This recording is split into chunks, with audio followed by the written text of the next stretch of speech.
روزانہ سلطان صلاح الدین ایوبی کے ایسے واقعات سننے کے لیے ہمارے چینل کو سبسکرائب ضرور کریں۔ سلطان صلاح الدین ایوبی نے کہا، صرف سوچ ہی نہیں سکتا، علاج شروع بھی کر چکا ہوں۔ مصر سے جو سپاہی بھرتی کیے جا رہے ہیں اس سوڈانی باڈی گارڈ میں گڑبڑ کر دوں گا، پھر یہ فوج نہ سوڈانی ہوگی اور نہ مصری۔ ناجی کی یہ طاقت بکھر کر ہماری فوج میں جذب ہو جائے گی۔ ناجی کو میں اس کے اصل ٹھکانے پر لے آؤں گا۔ علی بن سفیان نے کہا، اور میں یہ وثوق سے کہتا ہوں کہ ناجی نے صلیبیوں کے ساتھ بھی گڑ جوڑ کر رکھا ہے۔ آپ ملت اسلامیہ کو ایک مضبوط مرکز پر لا کر اسلام کو وسعت دینا چاہتے ہیں، مگر ناجی آپ کے خوابوں کو دیوانے کا خواب ہی بنا رہا ہے۔ سلطان صلاح الدین ایوبی نے کہا، تم اس سلسلے میں کیا کر رہے ہو؟ علی نے کہا، یہ مجھ پر چھوڑ دو، میں جو کروں گا آپ کو ساتھ ساتھ بتاتا رہوں گا، آپ مطمئن رہیں۔ میں نے اس کے گرد جاسوسوں کی ایک ایسی دیوار بنا دی ہے جس کی آنکھ بھی ہیں اور کان بھی، اور یہ دیوار متحرک ہے۔ یوں سمجھ لیں کہ میں نے اس کو اپنے جاسوسی کے قلعے میں قید کر لیا ہے۔ سلطان صلاح الدین ایوبی کو علی بن سفیان پر اس قدر بھروسہ تھا کہ اس نے علی سے اس کے درپردہ کارروائی کی تفصیل نہ پوچھی۔ علی نے سلطان سے پوچھا، معلوم ہوا ہے کہ وہ آپ کو جشن پر بلانا چاہتا ہے، اگر یہ ٹھیک بات ہے تو اس کی دعوت اس وقت قبول کر لینا جب میں آپ کو کہوں گا۔ ایوبی اٹھا اور اپنے ہاتھ پیچھے کر کے ٹہلنے لگا اور اچانک رک کر بولا، بن سفیان، زندگی اور موت اللہ کے ہاتھ میں ہے۔ بے مقصد زندگی سے بہتر نہیں کہ انسان پیدا ہوتے ہی مر جائے۔ کبھی کبھی یہ بات دماغ میں آتی ہے کہ وہ لوگ کتنے خوش نصیب ہیں جن کی قومی ہنسی مردہ ہو چکی ہوتی ہے اور جن کا کوئی کردار نہیں ہوتا، بڑے مزے سے جیتے ہیں اور اپنی موت پر مر جاتے ہیں۔ علی بن سفیان نے کہا، امیر محترم، وہ بد نصیب ہیں۔ ہاں بن سفیان، میں جب انہیں خوش نصیب کہتا ہوں تو پتہ نہیں کون میرے کانوں میں یہ بات ڈال دیتا ہے جو تم نے کہی، مگر سوچتا ہوں کہ اگر ہم نے تاریخ کی دھارا اس موڑ پر نہ بدلی تو ملت اسلامیہ صحرائی وادیوں میں گم ہو جائے گا۔ ملت کی خلافت 3 حصوں میں تقسیم ہو گئی ہے، امیر اپنی منمانی کر رہے ہیں اور صلیبیوں کا علاکار بنے رہے ہیں۔ مجھے اس بات کا ڈر بھی ہے کہ اگر مسلمان زندہ بھی رہے تو وہ ہمیشہ صلیبیوں کے غلام اور علاکار بنیں گے، اور وہ اس پر خوش ہوں گے کہ وہ زندہ ہیں، مگر قوم کی حیثیت سے وہ مردہ ہوں گے۔ ذرا نقشہ تو دیکھو علی کہ آدھی صدی میں ہماری سلطنت کا نقشہ کتنا سکڑ کر رہ گیا ہے۔ وہ خاموش ہو گیا اور ٹہلنے لگا، اور پھر سر جھٹک کر علی کو دیکھنے لگا۔ جب تباہی اپنے اندر سے ہو تو اسے روکنا محال ہوتا ہے۔ اگر ہمارے خلافتوں اور امارتوں کا یہی حال رہا تو صلیبیوں کو ہم پر حملہ کرنے کی ضرورت پیش نہیں آئے گی۔ وہ آگ جس میں ہم اپنا ایمان، اپنا کردار، اپنی قومیت جلا رہے ہیں، اس میں صلیبی آہستہ آہستہ تیل ڈالتے رہیں گے۔ ان کی سازشیں ہمیں آپس میں لڑاتی رہیں گی۔ میں شاید اپنا عزم پورا نہ کر سکوں، میں شاید صلیبیوں سے شکست بھی کھا جاؤں، لیکن میں قوم کے نام ایک وصیت چھوڑنا چاہتا ہوں۔ وہ یہ ہے کہ کسی غیر مسلم پر کبھی بھروسہ نہیں کرنا، ان کے خلاف لڑنا ہے تو لڑ کر مر جانا، کسی غیر مسلم کے ساتھ کوئی سمجھوتا، کوئی معاہدہ نہ کرنا۔ علی بن سفیان نے کہا، آپ کا لہجہ بتا رہا ہے کہ جیسے آپ اپنے عزم سے مایوس ہو گئے ہیں۔ علی، میں مایوس نہیں، جذباتی ہو گیا ہوں۔ علی، میرا ایک حکم متعلقہ شعبہ تک پہنچاؤ، بھرتی تیز کر دو اور کوشش کرو کہ فوج کے لیے ایسے آدمی زیادہ سے زیادہ بھرتی کرو جو جنگ و جدل کا پہلے سے تجربہ رکھتے ہوں۔ ہمارے پاس اتنی لمبی تربیت کا وقت نہیں۔ بھرتی ہونے والوں کے لیے مسلمان ہونا لازمی قرار دو، اور تم اپنے لیے جہان نشین کر لو کہ ایسے جاسوسوں کا دستہ تیار کرو جو دشمن کے علاقے میں جا کر جاسوسی بھی کریں۔ یہ جابازوں کا دستہ ہوگا، انہیں خصوصی تربیت دو، ان میں یہ صفت پیدا کرو کہ وہ اونٹ کی طرح صحرا میں زیادہ سے زیادہ عرصہ پیاس برداشت کر سکیں، ان کی نظریں عقاب کی طرح ہوں، ان میں صحرائی لومڑی کی مکاری ہو، اور وہ دشمن پر چیتے کی طرح جھپنڈے کی مہارت طاقت کے مالک ہوں، ان میں شراب اور حشیش کی عادت نہ ہو، اور عورت کے لیے وہ برف کی طرح ہوں۔ بھرتی تیز کر دو علی سفیان، اور یاد رکھو، میں ہجوم کا قائل نہیں، مجھے لڑنے والوں کی ضرورت ہے، خواہ تعداد تھوڑی ہو لیکن ان میں قومی جذبہ ہو اور وہ میرے عزم کو سمجھتے ہوں۔ کسی کے دل میں یہ شبہ نہ ہو کہ اسے کیوں لڑایا جا رہا ہے۔ اگلے 10 دنوں میں ہزارہ تربیت یافتہ سپاہی امارات مصر کی فوج میں آ گئے اور ان 10 دنوں میں جکوئی کو ناجی نے ٹریننگ دے دی کہ وہ سلطان کو کون کون سے طریقے سے اپنے حسن کے جال میں پھنسا کر اس کی شخصیت اور اس کا کردار کمزور کر سکتی ہے۔ ناجی کے ہمراج دوستوں نے جب جکوئی کو دیکھا تو انہوں نے کہا کہ مصر کے فرعون بھی اس لڑکی کو دیکھ لیتے تو وہ خدائی کے وعدے سے دستبردار ہو جاتے۔ ناجی کا جاسوسی اپنا نظام تھا، بہت تیز اور دلیر۔ وہ معلوم کر چکا تھا کہ علی بن سفیان سلطان کا خاص امیر ہے اور عرب کا معنی ہوا سرگرشاں۔ اس نے علی کے پیچھے اپنے جاسوس چھوڑ دیے تھے اور علی کو قتل کرنے کا منصوبہ بھی تیار کیا تھا۔ جکوئی کو ناجی نے سلطان صلاح الدین ایوبی کو اپنے جال میں پھنسانے کے لیے تیار کیا تھا، لیکن وہ محسوس نہیں کر سکا کہ مراکز کی رہنے والی یہ لڑکی خود اس کے اپنے اعصاب پر سوار ہو جائے گی۔ وہ صرف شکل و صورت ہی کی دلکش نہیں تھی، اس کی باتوں میں ایسا جادو تھا کہ ناجی اس کو اپنے پاس بٹھا کر باتیں ہی کیا کرتا تھا۔ اس نے 2 ناچنے گانے والیوں سے نگاہیں پھیر لیں جو اس کی منظور نظر تھیں۔ 3-4 راتوں سے ناجی نے ان لڑکیوں کو اپنے کمرے میں بلایا بھی نہیں تھا۔ ناجی سونے کے انڈے دینے والی مرغی تھی جو جکوئی کی آگوش میں چلی گئی تھی۔ انہوں نے جکوئی کو راستے سے ہٹانے کی ترکیب شروع کر دی۔ وہ آخر اس نتیجے پر پہنچی کہ اسے قتل کر دیا جائے، لیکن اس کو قتل کرنا اتنا آسان نہ تھا، کیونکہ ناجی نے اسے جو کمرہ دیا تھا اس پر 2 محافظوں کا پہرا ہوا کرتا تھا۔ اس کے علاوہ یہ دونوں لڑکیاں اس مکان سے بلا اجازت نکل نہیں سکتی تھیں جو ناجی نے انہیں دے رکھا تھا۔ انہوں نے حرم کی خادمہ کو اعتماد میں لینا شروع کیا۔ وہ اس کے ہاتھوں جکوئی کو زہر دینا چاہتی تھیں۔ علی بن سفیان نے سلطان صلاح الدین ایوبی کا محافظ دستہ بدل دیا۔ یہ سب امیر مصر کے پرانے باڈی گارڈ تھے۔ اس کی جگہ علی نے ان سپاہیوں میں باڈی گارڈ کا دستہ تیار کیا جو نئے آئے تھے۔ یہ جابازوں کا نیا دستہ تھا جو سپاہ گیری میں بھی طاق تھا اور جذبے کے لحاظ سے ہر سپاہی اس دستے کا اصل میں مرد مجاہد تھا۔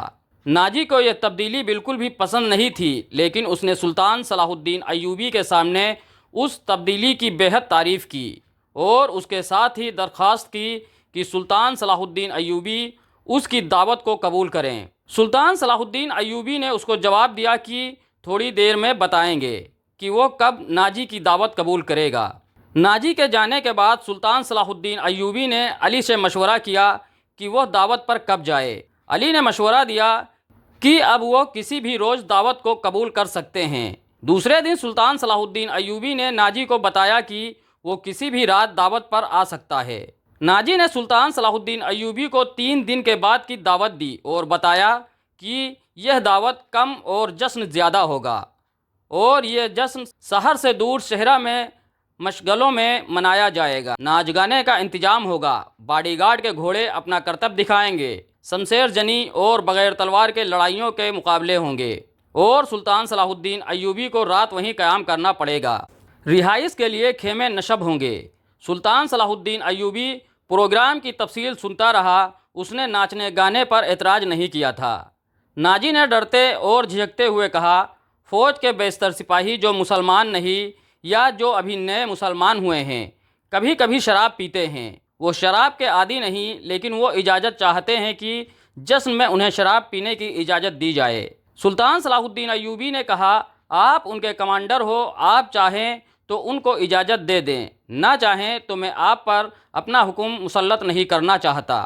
ناجی نے کہا، سلطان صلاح الدین ایوبی کا اقبال بلند ہو، میں کون ہوتا ہوں اس کام کی اجازت دینے والا جس کو آپ سخت ناپسند کریں۔ سلطان صلاح الدین ایوبی نے کہا، انہیں اجازت دے دو کہ جشن کی رات ہنگامہ آرائی اور بدکاری کے سوا سب کچھ کر سکتے ہیں۔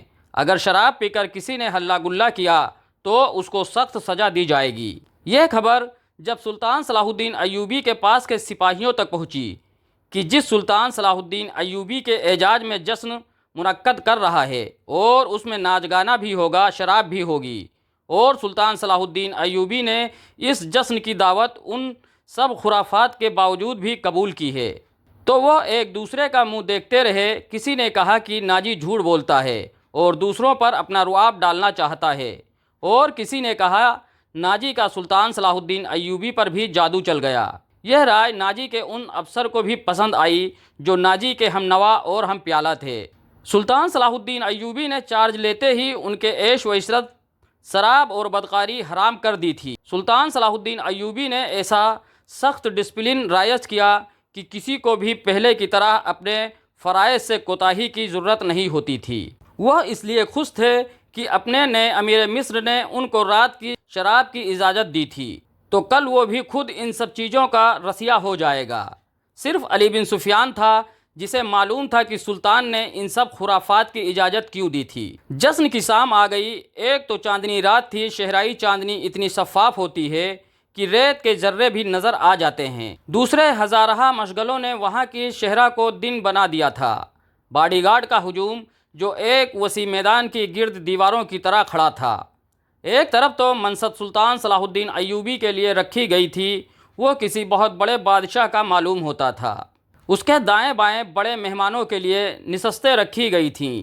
اس وسیع و عریض تماشاگاہ سے تھوڑی دور مہمانوں کے لیے نہایت خوبصورت خیمے نصب تھے۔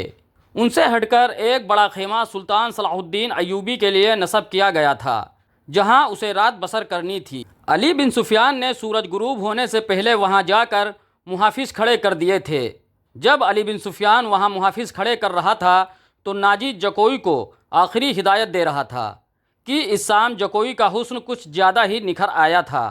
اس کے جسم سے عطر کی ایسی بھینی بھینی خوشبو اٹھ رہی تھی جس میں چہرہ کا تاثر تھا۔ اس نے بال کندھوں پر پھیلا دیے تھے۔ سفید کندھوں پر سیاہی نما بھورے بال چاہدوں کی نظروں کو گرفتار کرتے تھے۔ اس کا لباس اتنا باریک تھا کہ اس کے جسم کے تمام نصیب و فراز دکھائی دیتے تھے۔ اس کے ہونٹوں پر قدرتی تبسم ادھ کھلی کلی کی طرح تھی۔ ناجی نے اس کو سر سے پاؤں تک دیکھا، کہا تمہارے حسن کا شاید سلطان صلاح الدین ایوبی پر اثر ہو تو اپنی زبان استعمال کرنا، وہ سبق بھولنا نہیں جو میں اتنے دنوں سے تمہیں پڑھا رہا ہوں، اور یہ بھی نہ بھولنا کہ اس کے پاس جا کر اس کی لونڈی نہ بن جانا، انجیر کا وہ پھول بن جانا جو درخت کی چوٹی پر نظر آتا ہے مگر درخت پر چڑھ کر دیکھو تو غائب۔ اسے اپنے قدموں میں بٹھا لینا۔ میں تمہیں یقین دلاتا ہوں کہ تم اس پتھر کو پانی میں تبدیل کر سکتی ہو۔ اس سرزمین میں کلیوپاترا نے سینئرز افسران کو اپنے حسن اور جوانی سے پگھلا کر مصر کے ریت میں بہا دیا تھا۔ کلیوپاترا تم سے زیادہ خوبصورت نہیں تھی۔ میں نے تم کو جو سبق یاد کروایا ہے وہ کلیوپاترا کی چالیں تھیں۔ عورت کی یہ چالیں کبھی ناکام نہیں ہو سکتی، ناجی نے کہا۔ جکوئی مسکرا رہی تھی اور بڑے غور سے سن رہی تھی کہ مصر کی ریت نے ایک اور حسین کلیوپاترا کو حسین ناگن کی طرح جنم دیا تھا۔ مصر کی تاریخ اپنے آپ کو دہرانے والی تھی۔ سورج غروب ہوا تو مصالیں جل گئیں۔ سلطان صلاح الدین ایوبی گھوڑے پر سوار ہو کر آ گیا۔ سلطان کے آگے پیچھے دائیں بائیں اس محافظ دستے کے گھوڑے تھے جو علی بن سفیان نے منتخب کیے تھے۔ اسی دستے میں سے ہی اس نے 10 محافظ شام سے پہلے ہی یہاں لا کر سلطان صلاح الدین ایوبی کے خیمے کے گرد کھڑے کر دیے تھے۔ ساجندوں نے دف کی آواز پر استقبالیہ دھن بجائی اور صحرا امیر مصر سلطان صلاح الدین ایوبی زندہ باد کے نعروں سے گونجنے لگا۔ ناجی نے آگے بڑھ کر استقبال کیا اور کہا، آپ کے جانثار عظمت اسلام کے پاسبان آپ کو بشر و چشم خوش آمدید کہتے ہیں۔ ان کی بےتابیاں اور بے قراریاں دیکھیں، آپ کے اشارے پر کٹ مریں گے، اور خوشامد کے لیے اس کو جتنی الفاظ یاد آئے ناجی نے کہہ دیے۔ جو ہی سلطان صلاح الدین ایوبی اپنی شاہانہ نشست پر بیٹھا، سر پر دوڑتے گھوڑے کی ٹاپوں کی آواز سنائی دینے لگی۔ گھوڑے جب روشنی میں آئے تب اس نے دیکھا کہ 4 گھوڑے دائیں سے اور 4 بائیں سے آ رہے تھے۔ ہر ایک پر ایک ایک سوار تھا اور ان کے پاس ہتھیار نہیں تھے۔ وہ ایک دوسرے کے آمنے سامنے آ رہے تھے۔ صاف ظاہر تھا کہ وہ ٹکرا جائیں گے۔ کسی کو معلوم نہیں تھا کہ وہ کیا کریں گے۔ وہ ایک دوسرے کے قریب آئے تو سوار رکابوں میں پاؤں جمائے کھڑے ہوئے۔ پھر انہوں نے لگامیں ایک ایک ہاتھ میں تھام لی اور دوسرے بازو پھیلا دیے۔ دونوں طرف کے گھوڑے بالکل آمنے سامنے آ گئے اور سواروں کی دونوں پارٹیاں ایک دوسرے سے الجھ گئیں۔ سواروں نے ایک دوسرے کو پکڑنے اور گرانے کی کوشش کی۔ سب گھوڑے جب آگے نکل گئے تو دو سوار جو گھوڑے سے گر گئے تھے ریت پر کلابازیاں کھا رہے تھے۔ ایک طرف کے ایک سوار نے دوسرے طرف کے ایک سوار کو ایک بازو میں جکڑ کر اسے گھوڑے سے اٹھا لیا اور اسے اپنے گھوڑے پر لاد کر لے جا رہے تھے۔ ہجوم نے اس قدر شور برپا کیا تھا کہ اپنی آواز خود کو سنائی نہیں دے رہی تھی۔ یہ سوار اندھیرے میں غائب ہوئے تو دونوں طرف سے اور چار گھڑ سوار آئے اور مقابلہ ہوا۔ اس طرح 8 مقابلے ہوئے اور اس کے بعد 70 سوار آئے۔ پھر گھڑ سواروں اور 70 سواروں نے کئی کرتب دکھائے۔ اس کے بعد تیغ جنی اور بغیر ہتھیاروں کے لڑائی کے مظاہرے ہوئے جن میں کئی ایک سپاہی زخمی ہوئے۔ سلطان صلاح الدین ایوبی شجاعت اور بہادری کے ان مقابلوں میں جذب ہو کر رہ گیا تھا۔ اسے ایسی ہی بہادر فورس کی ضرورت تھی۔ سلطان صلاح الدین ایوبی نے علی بن سفیان کے کان میں کہا، اگر اس فوج میں اسلامی جذبہ ہو تو میں اسی فوج سے صلیبیوں کو گھٹنوں پر بٹھا سکتا ہوں۔ علی بن سفیان نے وہی مشورہ دیا جو اس نے پہلے دیا تھا کہ اگر ناجی سے کمان لی جائے تو جذبہ بھی پیدا کیا جا سکتا ہے۔ علی بن سفیان نے کہا، مگر سلطان صلاح الدین ایوبی ناجی جیسے سالار کو سبکدوش نہیں کرنا چاہتا تھا بلکہ سدھار کر راہ حق پر لانا چاہتا تھا۔ وہ اس جشن میں اپنی آنکھوں سے یہی دیکھنے آیا تھا کہ یہ فوج اخلاقی کے لحاظ سے کیسی ہے۔ اس کو ناجی کے اس بات سے ہی مایوسی ہوئی تھی کہ ناجی کے کمانڈر اور سپاہی شراب پینا چاہتے ہیں اور ناچ گانا بھی ہوگا۔ سلطان صلاح الدین ایوبی نے اس سے درخواست کی۔ منظوری صرف اسی وجہ سے دی تھی کہ وہ دیکھنا چاہتا تھا کہ یہ فوج کس حد تک عیش و عشرت میں ڈوبی ہوئی ہے۔ بہادری، شجاعت، شاہسواری، تیغ جنی، تلوار جنی میں تو یہ فوج جنگی معیار پر پورا اترتا تھا، لیکن مگر کھانے کا وقت آیا تو یہ فوج بدتمیزیوں، بالانوسوں اور ہنگامہ پرور لوگوں کا ہجوم بن گئی۔ کھانے کا انتظام وسیع و عریض میدان میں کیا گیا تھا اور ان سے ذرا دور سلطان صلاح الدین ایوبی اور دیگر مہمانوں کے کھانے کا انتظام کیا گیا تھا۔ سینکڑوں سالم دمبے، بکرا، اونٹ کی سالم رانیں اور ہزاروں مرغ روسٹ کیے گئے تھے۔ دیگر لوازمات کا کوئی شمار نہ تھا اور سپاہیوں کے سامنے شراب کے چھوٹے چھوٹے مسکیجے اور شراہیاں رکھ دی گئی تھیں۔ سپاہی کھانا اور شراب پر ٹوٹ پڑے اور گٹاگٹ شراب چڑھانے لگے اور سلطان صلاح الدین یہ منظر دیکھ رہا تھا اور خاموش تھا۔ اس کے چہرے پر کوئی تاثر نہ تھا جو یہ ظاہر کرتا کہ وہ کیا سوچ رہا ہے۔ اس نے ناجی سے صرف اتنا کہا، 50,000 فوج میں آپ نے یہ آدمی کس طرح منتخب کیے؟ کیا یہ آپ کے بدترین سپاہی ہیں؟ ناجی نے کہا، نہیں امیر مصر، یہ 2,000 عسکری میرے بہترین سپاہی ہیں۔ آپ نے ان کے مظاہرے دیکھے، ان کی بہادری اچھی ہے۔ میدان جنگ میں جس جانبازی کا مظاہرہ کریں گے وہ آپ کو حیران کر دے گی۔ آپ ان کی بدتمیزی کو نہ دیکھیں، یہ آپ کے اشارے پر جان قربان کر دیں گے۔ میں انہیں کبھی کبھی کھلی چھٹی دے دیا کرتا ہوں تاکہ مرنے سے پہلے دنیا کے رنگ و بو کا پورا مزہ اٹھا لیں۔ ناجی نے غلامانہ لہجہ میں کہا۔ سلطان صلاح الدین ایوبی نے اس استدلال کے جواب میں کچھ نہیں کہا۔ ناجی جب دوسرے مہمانوں کی طرف متوجہ ہوا تو سلطان صلاح الدین ایوبی نے علی بن سفیان سے کہا، میں جو دیکھنا چاہتا تھا وہ دیکھ لیا ہے۔ یہ سوڈانی شراب اور ہنگامہ آرائی کے عادی ہیں۔ تم کہتے ہو ان میں جذبہ نہیں ہے، میں دیکھ رہا ہوں ان میں کردار بھی نہیں ہے۔ اس فوج کو اگر تم لڑنے کے لیے میدان جنگ میں لے گئے تو یہ لڑنے کی بجائے اپنی جان بچانے کی فکر کرے گی اور مال غنیمت لوٹے گی اور مقتول کی عورتوں کے ساتھ وحشیانہ سلوک کرے گی۔ اس کا علاج یہ ہے کہ آپ نے جو فوج مصر کے مختلف خطوں سے بھرتی کی ہے اس کو ناجی کے 50,000 فوج میں مدغم کر لیں۔ برے سپاہی اچھے سپاہیوں کے ساتھ مل کر اپنی عادتیں بدل دیا کرتے ہیں۔ علی بن سفیان نے کہا۔ سلطان صلاح الدین ایوبی مسکرایا اور کہا، تم یقیناً میرے دل کا راز جانتے ہو۔ میرا منصوبہ بھی یہی ہے جو میں ابھی تمہیں نہیں بتانا چاہ رہا تھا۔ تم اس کا ذکر کسی سے نہیں کرنا۔ علی بن سفیان میں یہی وصف تھی کہ وہ دوسرے کے دل کا راز جان لیتا تھا اور غیر معمولی طور پر ذہین تھا۔ وہ کچھ اور کہنے ہی لگا تھا کہ ان کے سامنے مسالیں روشن ہوئیں۔